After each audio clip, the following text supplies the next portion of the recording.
because that budget, as we showed you yesterday in Victoria was just a shocker. They've now got a state debt heading towards $155 billion. That's half again on top of the debt that New South Wales is heading towards, and New South Wales is a bigger economy. And Adam Crichton, the economics editor of The Australian, wrote today that the net worth of Victoria has fallen from about $150 billion down to about $100 billion. In other words, 30% of the state's net worth has disappeared. They're just spending recklessly. Let's get a reaction now from the opposition in Victoria. We're joined by David Davis, who's the Victorian Upper House opposition leader. Thanks for joining us, David. Good to talk to you Chris. again. Now, this is astonishing. We all understand the economic impact of the coronavirus, and especially in Victoria, of course. But there's got to be some fiscal reality, some fiscal prudence, because someone's going to have to repay this debt sometime. Well, what the state government needs to do, it obviously does need to spend more at the moment, but it's got to do it in a targeted way, and that's aimed at jobs and kickstarting the economy. That means shovel-ready projects that can actually kick off quickly. A lot of the projects that they've got in the budget are things that are going to take decades to complete, long periods of time to wind up and get moving. And that's not actually going to provide the stimulus that is needed now. So we need that targeted stimulus that kickstarts now. We need to continue opening up. That's one of the things. I mean, sectors like the arts and our entertainment industry, Victoria's got great theatres and great restaurants and so forth. We need the maximum opening up of these to actually drive the economy, to actually get things moving again. Yeah, and the state government is still slow there. Yeah, stop shutting down the economy. That's the best thing you can do for it. But there's too much spending there. What of Daniel Andrews' spending would you cut?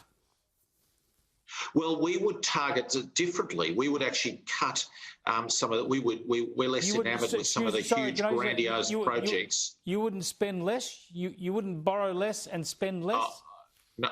The target now is to actually zero in on things that can move in the next 6 to 12 months so that you can actually kickstart things now. It's all very well to have a dream out there on a project that's going to take 10 or 15 years to complete, but it's actually the stimulus is needed right now, practical, lower scale projects that are able to be able to move with now. And they seem to have overlooked a lot of those projects that we would have gone for, and they seem to be going on much more of these long-term grandiose projects that, some of them don't have business cases, some of them haven't got the background work. I've got to say, Chris, it's not as though this government has a good record of actually controlling the costs on projects. The Metro Tunnel has gone from 11 billion up to somewhere, north of 14 billion. Yeah, but in the end, someone's going to have to get a hold of the debt, get a hold of the spending, and you're talking about a 9.5% increase in their public sector bill this year. Now, much bigger surge in the public sector, much bigger surge in some of this infrastructure spending, but this long-term infrastructure spending. And they've got to get cost control on things. They've lost a lot of the cost control that you need to scope these projects properly and to actually rein them in. You've got to rein them in, and they haven't done any of that. They've actually let things rip, let things run out of control. Level crossings, billions of dollars over budget. The Westgate Tunnel, more than a year behind, but billions of dollars over budget. So, all of this money where there's waste and taxpayers' money is squandered because they don't control the costs, they don't manage these things.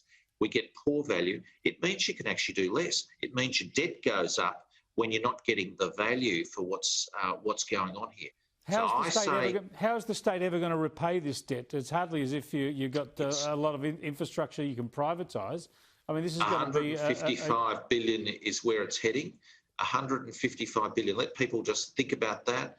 $23,000 for every man, woman and child in the state. It's a huge debt for a young child to be born with. You come into Victoria as a new kid and you're immediately saddled with that debt, and that'll have to be paid off over a long period, and the interest rates won't always be low. That's why when you do a major project, you've got to scope it properly, you've got to control the costs, and you've got to keep it into its parameters. You can't just let these things career out and blow out all across the land. It's absurd. David, thanks for joining us. Pleasure. David Davis there, who's the opposition upper house leader in Victoria. I mean, the opposition, though, have got to go stronger than that. You can't just say you're going to sort of change the mix to the spending. Someone at some stage has to say, cut the spending, reduce the debt, bring smaller government back. But that argument seems to have been lost in this country for the foreseeable future.